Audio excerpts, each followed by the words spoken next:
Hi everyone, Dr. Keller Wortham here with another home edition of House Call, and I have a pop quiz for you. Does anyone know what the most mobile joint in the body is? It allows us a huge range of motion, but we pay a price for it. Raise your hand if you know. Oh, that's right, you just used it. The shoulder. In addition to being the most mobile joint in the body, it is also the most complicated joint in the body, which leaves it very vulnerable to injury. The shoulder is a shallow ball in socket joint with various planes of motion, but a high risk of dislocation and injury. In fact, the shoulder is only surpassed by low back and knees for reasons that people seek medical advice for musculoskeletal problems. So let's talk about the anatomy of the shoulder a little more. Got a trusty model here for us. The shoulder is composed of three bones: the humerus, or your upper arm bone, the scapula, also known as the shoulder blade, and the clavicle, this bone right here. And then no less than 13 muscles and tendons that span the joint to give you all of those functions and keep it in place. This model doesn't really show all of the muscles, but we do have some of them along with the ligaments. So even with all of these ligaments and muscle tendons, the shoulder is prone to injury. Both acute injuries from falls or sporting activities, or chronic injuries from long-term demanding work, or issues with posture, or just improper use and form. So let's review some common causes of shoulder pain. Like I said, it's one of the most common complaints I get in my clinics. 1, bursitis. So we have these little bags called bursa that sit in the shoulder and kind of help protect the tendons from rubbing against each other. And the itis part is inflammation. So inflammation of these bursa, these little bags, is one reason. Number 2 is tendinitis. Tendinitis is inflammation of the tendons of those 13 muscles that I just mentioned. And that can result from repetitive stress on the tendons or poor technique or poor posture. Number 3 is rotator cuff injury. Now the rotator cuff mentions the 4 very specialized tendons that help kind of keep the shoulder in place and serve as kind of the main shoulder girdle. And these can be injured by lifting a heavy object or falling on an outstretched arm. However, the injury is often due to a gradual degenerative process that weakens these tendons over time until they tear. The most common rotator cuff injury is to the supraspinatus, which is the muscle that kind of goes from the top of the shoulder blade here and then connects over to the upper arm bone. Another cause of shoulder pain is a bicep tendon tear. Bicep, your kind of main Popeye muscle. In fact, if you tear a bicep tendon, it can give you kind of a ball here, not a very attractive one, that they call the Popeye effect. Another injury of the shoulder dislocation. And this can happen where the shoulder kind of pulls out of the socket, and that can happen from a fall or from a rapid, forceful movement. Other causes, arthritis, which has to do with the loss of cartilage within the joint, or frozen shoulder, which is inflammation of the capsule that protects the whole joint. Another cause of pain, shoulder separation. Sometimes this is called the AC joint sprain or AC joint separation. That has to do with this little nubbin here, which is where your clavicle and part of your shoulder blade come together. And then last but not least, fractures of the bones. So I have some good news. The most common causes of shoulder pain in older adults at least are osteoarthritis, rotator cuff injuries, and shoulder impingement syndrome. And luckily for all of these, you can work functionally to improve your shoulder strength and your shoulder placement and help either reduce the pain of these or prevent the pain from happening in the first place. So the first thing that I want you to know when it comes to shoulders is that poor posture puts you at risk for many shoulder injuries, including the 3 main ones that I just talked about. So I want to start with talking about how to improve your posture. So you may have heard this before, but it's really important. When you think about posture, don't think about just kind of like, throwing your shoulders back, sticking your chest out and kind of getting this weird arch in your back. I want you to imagine a string coming from your feet all the way up through your body, through your neck, through your head, and kind of pulling up on your head towards the ceiling, way, way up high. You're gonna feel your entire spinal column and body kind of elongate. And again, you don't need to throw those shoulders back. You're just gonna feel them kind of pull up with you. They should be really in line over your hips. The head should sit on top of the neck and not forward. And then you're gonna feel like a tightening or a pulling in of your belly muscles, okay? So that's kind of the visual, that string pulling your head up and just kind of almost elongating your whole body with your feet nice and flat on the floor and those core muscles really engaged. Now, for a lot of us, we sit all day at work. So I want to talk a little bit about seated posture. Again, posture being so important for the health of the shoulders. So if you're sitting in a chair all day, like a lot of us, I want you to always have the chair where there's a little bit of an angle so that the hips are slightly higher than the knees, okay? Your feet flat on the floor. And if you're working with a keyboard or a desk or you're writing, then you should have a slight downward slope of the wrists towards the table or the keyboard. And your elbows just almost at a 90-degree angle there, maybe a little bit bigger, all right? If you're looking at a screen, then try to have the screen eye level, okay? So you're not kind of looking down like this. Or if you're working with a phone or a tablet, raise it up so that you're looking at it here instead of kind of that what do they call it, the phone head, the phone neck that we all get. All right? Last thing, just really let the shoulders relax and hang down. Don't have them kind of hunched up here towards your ears. All right? The reason it's so important to improve your posture because it improves shoulder position. And when the shoulders are in a proper position, your risk for rotator cuff injury, impingement syndrome, and even arthritis are much lower. So in addition to the posture, I'm going to show you 3 simple exercises that you can do to improve shoulder position. First one, just the simple shoulder rolls. You can do these in the morning when you wake up. You can do them at work breaks. Basically, all you're doing is you're getting the shoulders, you're hiking them up towards your ears, you're pulling them back, and then you're letting them drop down. I'll show this from the side. Again, kind of pulling them up, pulling them back, and letting them go back down. I like to do these focusing on having my palms turning outward, okay, away from me. That can kind of help open up some of these upper muscles in the chest and the shoulder area. And you can do these shoulder rolls, maybe a set of 10 of them, where you're just kind of doing that. You're feeling the shoulders go up and you're feeling the muscles in your back around your shoulder blades, pin them down.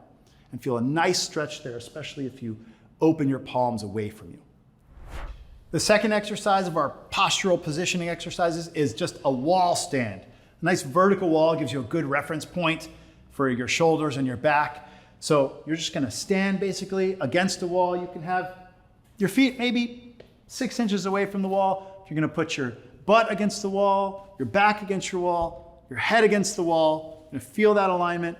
And then you're just gonna basically raise the shoulders, push them back again, feel the shoulders kind of pinch behind you, and then just press your head against the wall while you're there, and then relax. Again, up, pin those back, let them go down, press your head against the wall.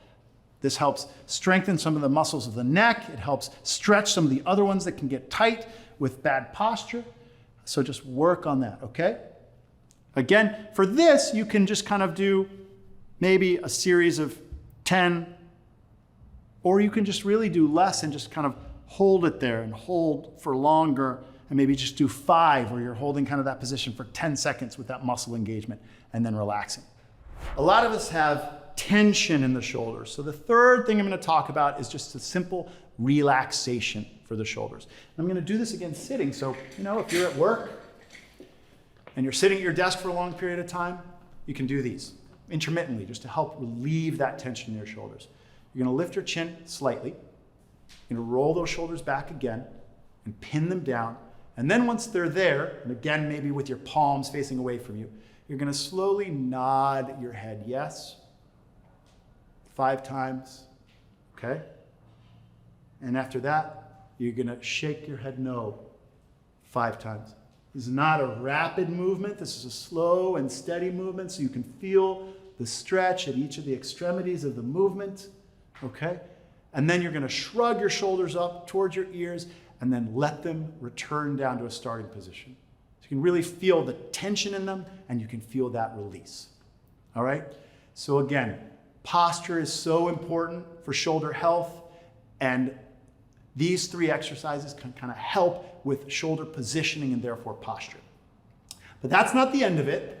We also need to do some exercises to help strengthen our shoulders, and specifically to help strengthen the rotator cuff muscles that are those fundamental 4 muscles and tendons that keep the shoulder in place.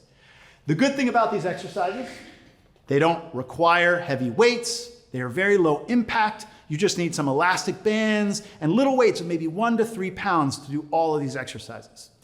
Like I said, these are specifically going to address the small muscles of the rotator cuff. They're going to improve strength, range of motion, and additionally, shoulder position.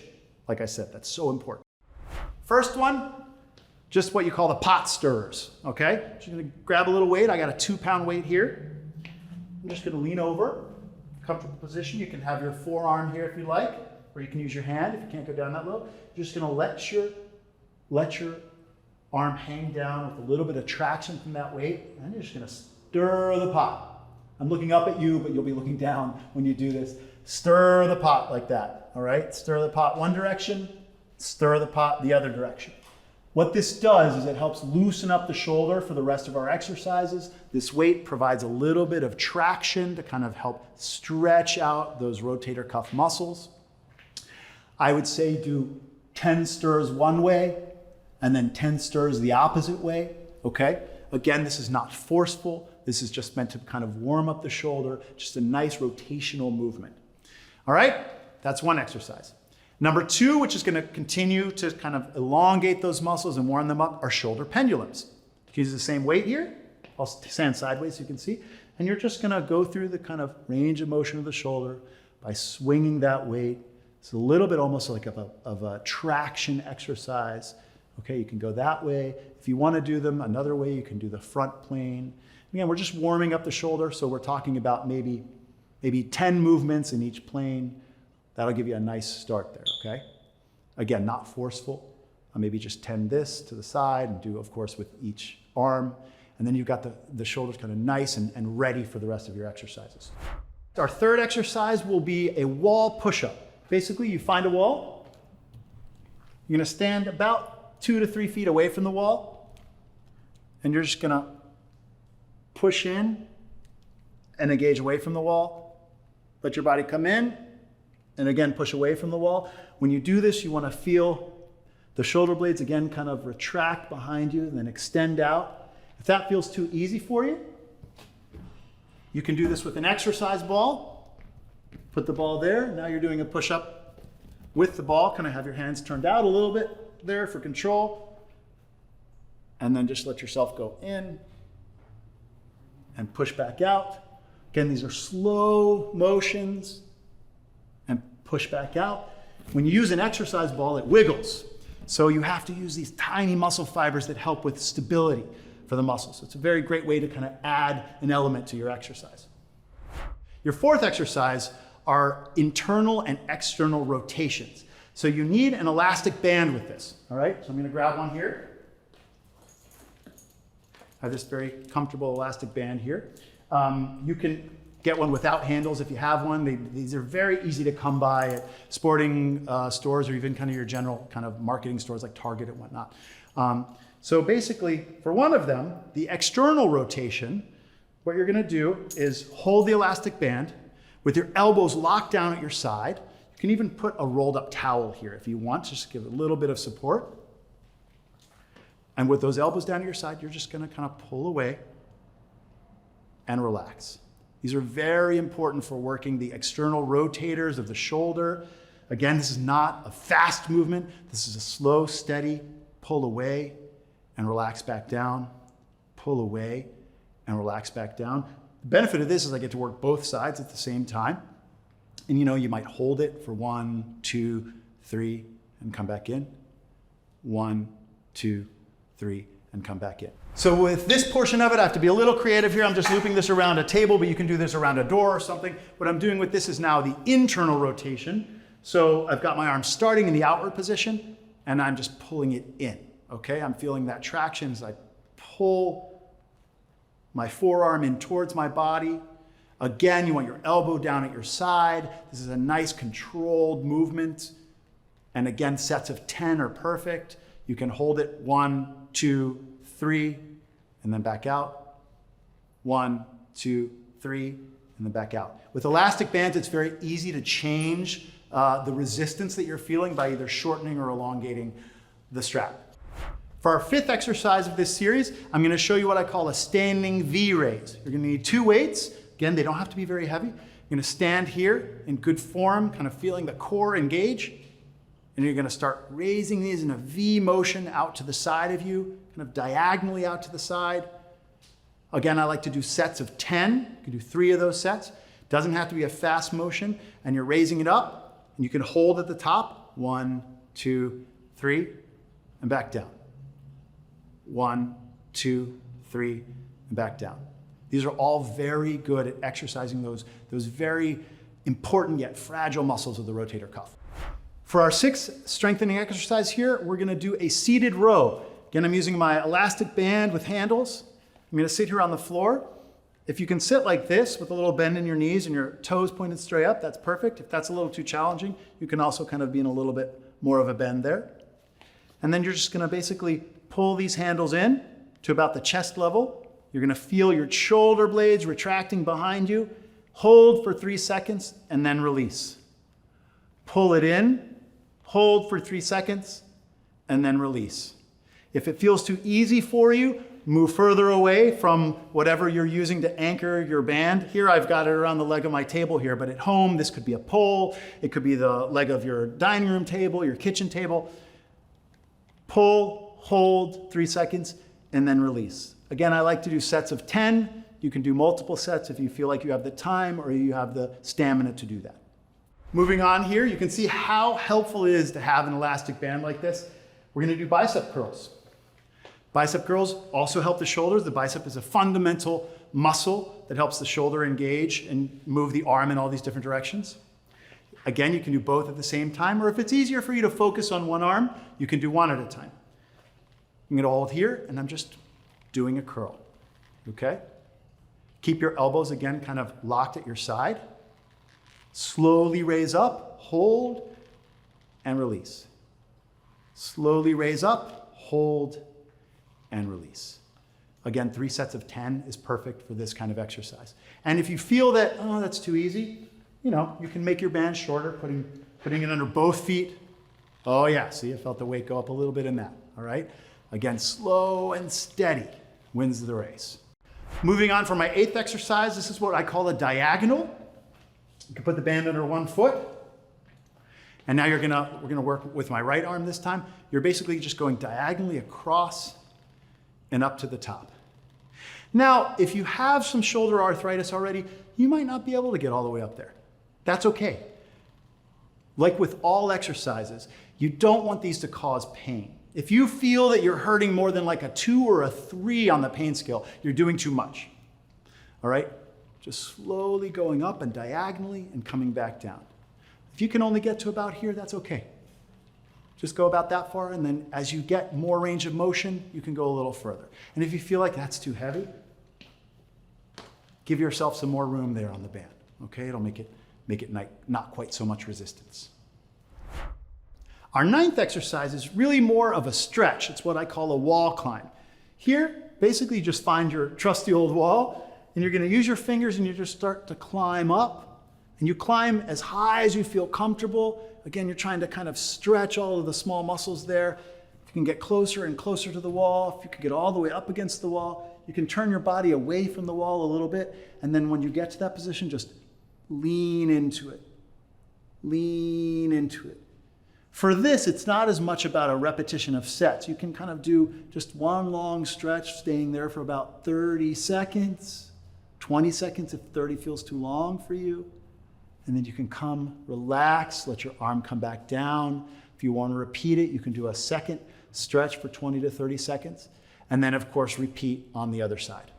And for our final exercise, our final stretch here, we're going to stretch another internal rotation. Basically, for this one, all you got to do is put your arm behind your back. Okay, I'm going to turn so you can see what I'm doing. And all you got to do is just try to get that arm